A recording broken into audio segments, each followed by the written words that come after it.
નમસ્કાર મિત્રો, મારું નામ છે જયેશ રાઠવા અને તમે જોઈ રહ્યા છો નચિકેત સ્ટડી. મિત્રો, આપણે શીખી રહ્યા છે વાર્ષિક પરીક્ષા 2025 ના પરિણામલક્ષી પ્રશ્નપત્રોનું સોલ્યુશન્સ, જેમાં મિત્રો વ્રત પ્રકાશન દ્વારા જે બુક બહાર પાડવામાં આવેલી છે એમાં તમને દરેક વિષયના 5-5 પ્રશ્નપત્રો આપેલા છે, જે તમારી એક્ઝામમાં તમને ખૂબ જ હેલ્પફુલ થઈ શકે છે અને બેઠે બેઠા પ્રશ્ન એમાંથી તમને આવી શકે છે. આ ઉપરાંત આનો બીજો ફાયદો કયો છે ખબર છે? બીજો ફાયદો આનો આવો છે કે ભાઈ તમને ખબર પડે કયા વિભાગમાં આપણે કેટલો ટાઈમ આપવો, એટલે પરીક્ષામાં કેવી રીતે આપણે જે વિભાગ છે વિભાગને પૂરા કરવાના, કેવી રીતે યોગ્ય સમયે યોગ્ય પૂરું કરી દેવું, તો એ બધી વસ્તુ આપણને આમાંથી શીખવા મળશે. આ ઉપરાંત આપણે દાખલા પણ શીખીશું, એની રીત પણ શીખીશું અને તમામે તમામ આઈએમપી જે કંઈ પણ ક્વેશ્ચન છે એ બધા આપણે આમાં સોલ્વ કરવાના છે. એટલા માટે મિત્રો બીજા બધા એસાઇનમેન્ટ કરતાં મને પર્સનલી વ્રજ પ્રકાશન એ વધારે ગમે છે, કારણ કે એમાં જે કંઈ પણ દાખલાઓ છે એ ખૂબ જ સુંદર રીતે ગોઠવવામાં આવેલા છે, જે તમને મિત્રો ઇઝીલી આવડી પણ શકે, તમારો કોન્ફિડન્સ પણ ડેવલપ કરી શકે. એટલા માટે આપણે અત્યારે આ પ્રશ્નપત્રને આપણે સોલ્વ કરી રહ્યા છીએ. ક્લિયર? આપણે પ્રશ્નપત્ર નંબર 1 સોલ્વ કરી રહ્યા છે, જેમાં વિભાગ એ આપણે આગળના 2 વિડીયોમાં પૂરા કરાવી નાખ્યા છે અને હવે આપણે આ વિડીયોથી વિભાગ બી ની શરૂઆત કરવાની છે. મિત્રો, વિભાગ બી માં તમને કુલ 25 થી લઈને 37 પ્રશ્ન આપેલા છે, પણ આપણે આ વિડીયોની અંદર 25 થી લઈને 31 પ્રશ્નો સુધીના તમામ પ્રશ્નોને સોલ્વ કરવાના છે. એકદમ ધ્યાનથી તમારે સમજવાનું છે અને શીખવાનું છે. તમારી એક્ઝામમાં તમારા દાખલાઓ કંઈક આવા જ આવી શકે છે, એટલા માટે ખાસ મિત્રો રીતને ખાસ શીખજો. દાખલાઓને ગોખતા નહીં, દાખલાઓ બીજા પૂછાય આવે ને આવે સેમ તો પણ તમને આવડી જવા જોઈએ, એટલા માટે રીતને શીખવી ખાસ જરૂરી છે. ચાલો શરૂઆત કરીએ છીએ આપણે. આપણો 25મા નંબરનો ક્વેશ્ચન, કિંમત શોધો. 125 ની ઉપર -2/3 છે, આવું કંઈક આપણને આપેલું છે. સમજો ખાસ શું કહેવા માંગુ છું. સૌથી પહેલા સોલ્વ કરીએ આપણે. અહીંયા 125 આપેલા છે અને 125 ની ઉપર -2/3. મિત્રો સૌથી પહેલા આપણે માઇનસ ઘાતને પ્લસ કરવાની, અને માઇનસ ઘાતને પ્લસ આપણે કરીએ ને તો કેવી રીતે કરવાનું? તો ભાઈ માઇનસ ઘાતને મારે પ્લસ કરવું હોય તો મારે એને વ્યસ્ત કરવા પડે, છેદમાં લઈ જવા પડે. ક્લિયર છે? 125 અને હવે આ 2/3 કેવા થઈ ગયા? પ્લસ થઈ ગયા. મતલબ કે પ્લસ કરવા માટે મેં છેદમાં લઈ ગયો. હવે આપણને ખબર હોવી જોઈએ કે ભાઈ 125 કેવી રીતે આવે છે. 125 કેવી રીતે આવે તો કે ભાઈ 125 એટલે કે 5 નો ઘન કહેવાય. શું કહેવાય? 5 નો ઘન. અને ઉપર પાછી 2/3 તો છે જ. હવે ઘાતની ઘાતનો ગુણાકાર થશે એટલે 1/5 ગુણ્યા 2/3. આ ઘાતની ઘાતનો ગુણાકાર કહેવામાં આવે. તો અહીંયા 3 ઉપર અને 3 નીચે ઉડી જશે, તો હવે શું બચે છે? તો 1/5 નો સ્ક્વેર બચે છે, અને 1/5 નો સ્ક્વેર એટલે 1/25 આપણો જવાબ બનશે. તો આપણું પહેલા નામ શું આવશે? 1/25. આની કિંમત થઈ ગઈ કહેવાય. ડન છે ને? આવી રીતે આપણે કરવાનું છે. ચલો બીજું કરીએ. હવે 11 ની ઉપર 1/2 છે અને નીચે 11 ની ઉપર 1/4 છે, વચ્ચે છે ભાગાકાર. તો મિત્રો જ્યારે પણ આધાર સરખો હોય અને બંને જે છે એ ભાગાકારમાં હોય ને તો શું કરવાનું? તો કે બંને વચ્ચે માઇનસ કરવાનું, ઘાતનો માઇનસ થશે. જોજો કરીએ છે. હવે 11 એવા ને એવા 4 ગુણ્યા 1 કરો એટલે 4 થશે, અને 2 ગુણ્યા 1 કરો એટલે 2 થશે, અને છેદમાં 4 દુ 8 થશે. ચલો આગળ વધીએ છીએ. 4 માંથી 2 જાય તો કેટલા વધે? 2 વધે, અને છેદમાં 8. 2 ગુણ્યા 4 કરો એટલે 8 આવી જશે. 11 ઉપર 1/4 આ આપણો બીજો જવાબ થઈ ગયો તૈયાર. 11 ની ઉપર 1/4 આપણો બીજો આન્સર રેડી થઈ ગયો. તો મિત્રો તમને આવા દાખલાઓ એક્ઝામમાં ખાસ આવી શકે છે. કિંમત શોધો મિત્રો દરેક એક્ઝામ પૂછાય છે. પ્રથમ એક્ઝામ હોય કે દ્વિજી કે પછી ગમે તે એક્ઝામ હોય, પણ કિંમત શોધો ચેપ્ટર નંબર 1 માંથી પ્રશ્ન આવો પૂછાશે જ, એટલે ખાસ ધ્યાન રાખી લેજો. આગળ વધીએ છીએ. આવું પણ ખાસ પૂછાય ચેપ્ટર નંબર 1 માંથી કે ભાઈ છેદનું સમીકરણ કરો. સૌથી પહેલા સમજવાનું આપણે કે ભાઈ સમીકરણ કોને કહેવામાં આવે. તો મિત્રો સમીકરણ એટલે કે છેદમાં સંખ્યા રૂટ ન હોવી જોઈએ, છેદમાં વર્ગમૂળ ન હોવું જોઈએ, એના માટે આપણે સમીકરણ કરતા હોઈએ છીએ. એકદમ એની સિમ્પલ રીત છે અને એક જ રીત છે, બીજી કોઈ રીત છે નહીં. દરેક દાખલાઓમાં આપણે એ જ રીતની એપ્લાય કરવાની છે. જો સમજાવું, આપણને આ કિંમત આપેલી છે, જેમ કે જોજો 1/7 - 2. તો મારે મિત્રો આનું સમીકરણ કરવું છે. થોડું પરફેક્ટ લખી દઈએ આપણે, બરાબર છે? ચલો 1/7 - 2. હવે મારે આનું સમીકરણ કરવું હોય ને તો ગુણાકાર કરીને મારે આવો નવો સેમ છેદ લખવો પડે, પણ ધ્યાન રાખવાનું કે વચ્ચે શું કરવું પડશે? અહીંયા પ્લસ. મતલબ કે અહીંયા માઇનસ હોય તો તો અહીંયા પ્લસ કરવાનું અને ઉપર જેવું સેમ ટુ સેમ નીચે ઠપકારવાનું છે આપણે. જો અહીંયા માઇનસ હોય તો અહીંયા પ્લસ, અને જો અહીંયા પ્લસ હોય તો અહીંયા તમારે માઇનસ કરવાનું. આ તમારે એક ધ્યાન રાખવાનું છે. આગળ વધીએ છીએ આપણે. હવે ઉપરનો ગુણાકાર ઉપર જો કરીએ તો અહીંયા શું આવશે? 1 નો ગુણાકાર √7 + 2 સાથે કરવાનો છે, અને ત્યાર પછી બીજો નીચેનો ગુણાકાર નીચે જોડે √7 - 2 અને √7 + 2. જોજો હવે 1 ગુણ્યા √7 એટલે એ સેમ થવાનું છે √7 + 2, અને છેદમાં તમે જાણો છો તેવી રીતે એક સૂત્ર છે x + x - y x + y. જ્યારે કિંમતો બંને સરખી હોય પણ વચ્ચે નિશાની અલગ અલગ હોય ને તો પહેલા પદનો સ્ક્વેર ઓછા બીજા પદનો સ્ક્વેર કરવાનો. આવું ભણી ગયા છે. મતલબ કે અહીં √7 તો અહીં પણ √7, અહીંયા 2 તો અહીં પણ 2, આ માઇનસમાં છે તો આ પ્લસમાં છે. તો શું કરવાનું? પહેલા પદનો સ્ક્વેર ઓછા બીજા પદનો સ્ક્વેર. આવું તમે બધા શીખી ગયા છો. આગળ વધીએ છીએ આપણે. હવે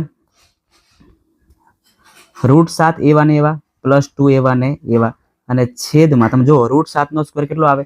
તો કે √7 નો સ્ક્વેર 7 જ આવે. -2 નો સ્ક્વેર કેટલો આવે? 4 આવે. તો અહીંયા √7 + 2, અને 7 માંથી 4 કેટલા વધે? 3 વધે. તો √7 + 2 છેદમાં 3 આ આપણો જવાબ થઈ ગયો. આ આપણું સમીકરણ થઈ ગયું કહેવામાં આવે છે. આવું તમને એક્ઝામમાં પૂછાઈ શકે છે. તો આની પણ ખાસ મિત્રો પ્રેક્ટિસ કરી લેજો. ચલો આગળ 27. ચકાસો કે 2 અને 0 એ બહુપદી x² - 2x ના શૂન્ય છે. બરાબર છે. શૂન્ય ચેક કરવા માટે બધું શૂન્ય થઈ જવું જોઈએ.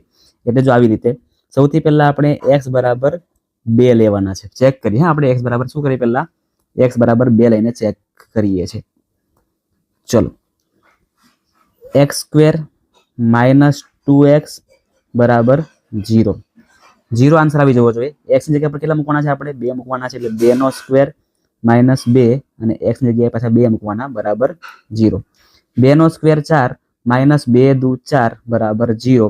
4 - 4 એટલે 0 બરાબર 0, જેને આપણે કહીએ છીએ ડાબા બરાબર જબા.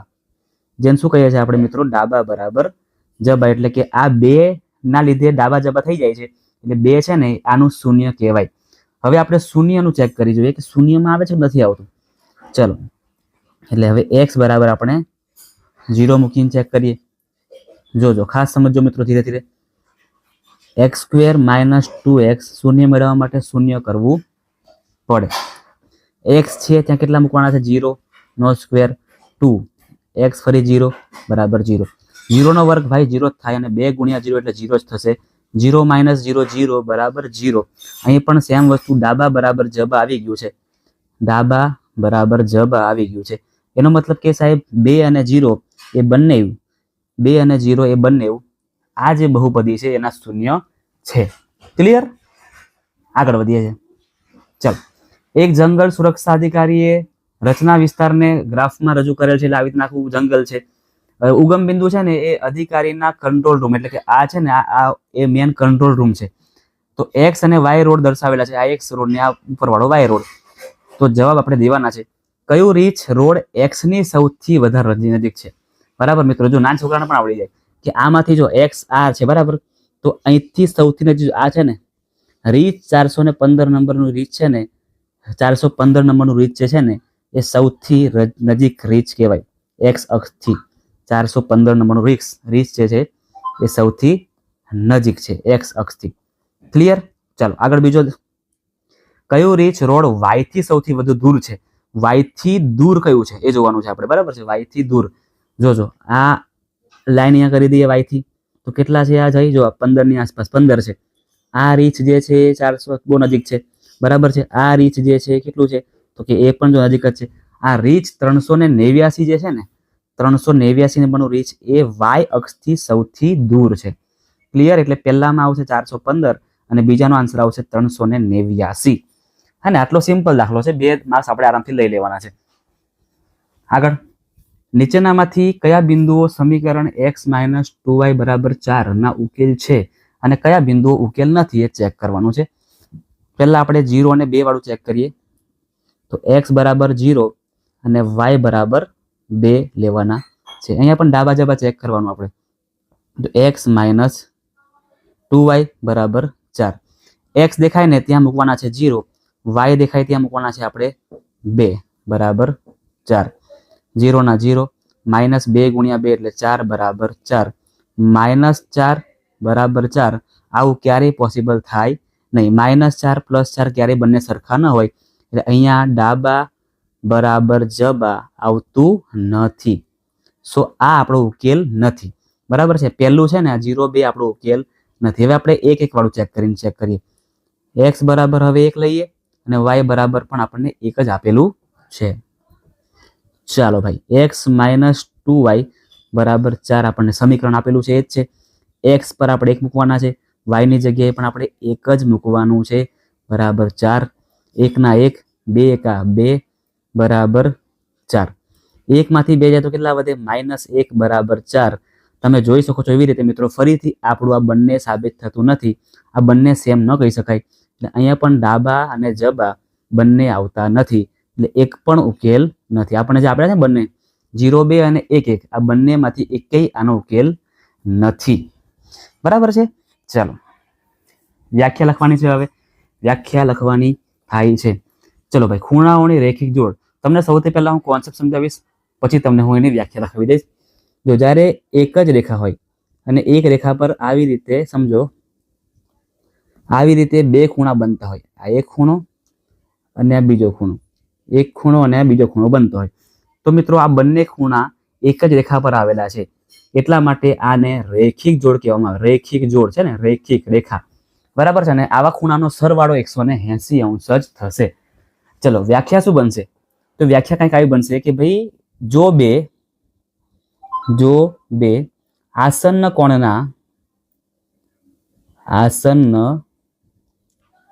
કોણના સામાન્ય ન હોય, સામાન્ય એટલે કોમન, સામાન્ય ન હોય તેવા ભુજ એટલે કે રેખા, તેવા ભુજ એક રેખા બનાવે તો તેવા ખૂણાઓની જોડને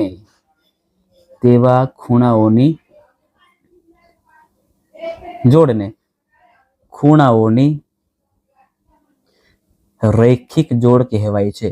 રૈખિક જોડ કહેવાય છે.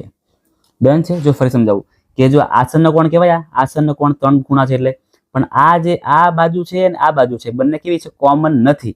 કોમન નથી એવી બાજુ લાઈન બનાવે છે, રેખા બનાવે છે. તો આ જે ખૂણા બનાવે છે એને કહેવાય રૈખિક જોડના ખૂણા.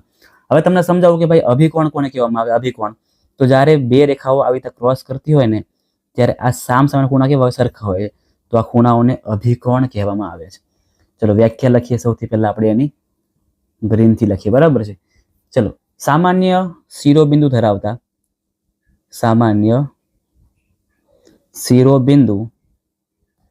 ધરાવતા બે ખૂણાઓમાં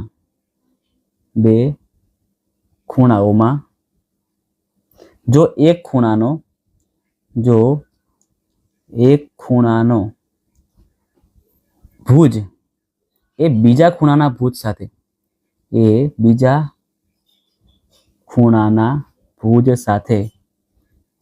સાથે મળીને રેખા બનાવે તો તેવા ખૂણાની જોડને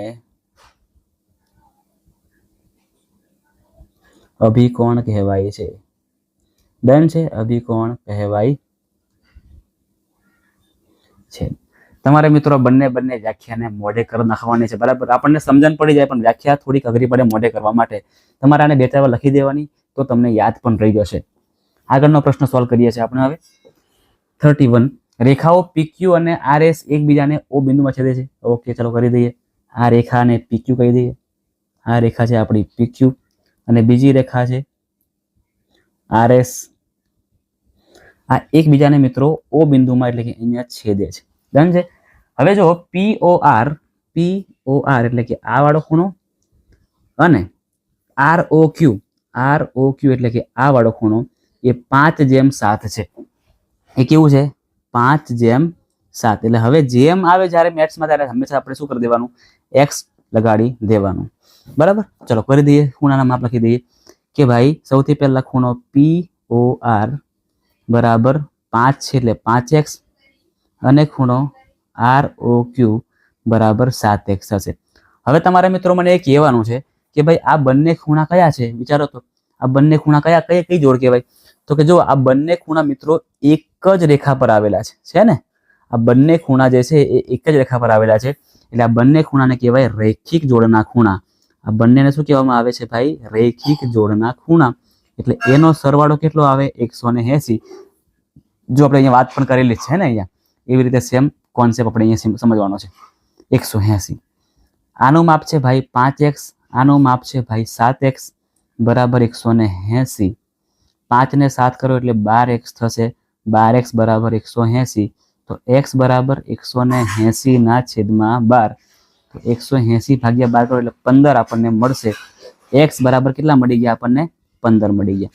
હવે આપણે બંને ખૂણા ગોતવાના છે. તો ખૂણો POR બરાબર 5x છે. તો 5 ગુણ્યા 12, 12 પંચા 60 અંશ આવશે POR ખૂણો. અને એવી રીતે ROQ બરાબર 7x છે. તો 7 ગુણ્યા 12, 12 સતા કેટલા આવે?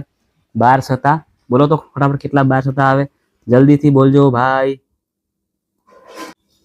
84. એક જ મિનિટ, કંઈક તકલીફ પડી રહી છે. ઓકે સાહેબ, તકલીફ અહીંયા પડી છે આપણને. 12 નથી મૂકવાના, 15 મૂકવાના છે ભાઈ, હે ને? એક મિનિટ, ગલતી છે, મિસ્ટેક.